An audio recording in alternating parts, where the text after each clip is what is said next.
Assalomu alaykum doktor. Mani ko'zlarim, qovoqlarim juda ham osilgan. Makiyaj qilganimda surkalib ketyapti.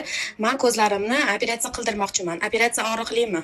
Ko'zlaringiz har doim charchagan ko'rinadi. Osilgan qovoqlar tufayli makiyaj qilsangiz ham o'xshamayapti. Bu muammoning yechimi blefaroplastika amaliyoti. Blefaroplastika amaliyoti ko'z atrofini yoshartiruvchi amaliyot hisoblanib, ko'pchilik og'riqdan qo'rqadi. Aslida esa operatsiya mutlaqo og'riqsiz mahalliy narkoz ostida o'tkaziladi. Bemor umuman og'riq his qilmaydi. Buni klinikamizda operatsiya o'tkazgan bemorlarning qoldirgan otзывlaridan ko'rishingiz mumkin.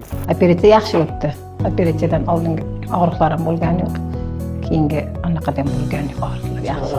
Yo'q, hech qanaqa asorat yo'q.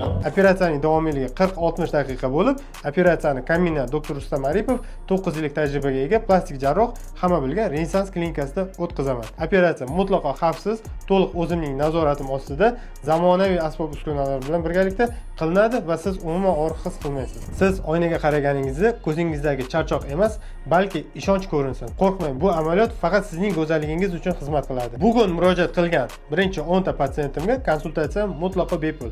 Salomat bo'ling.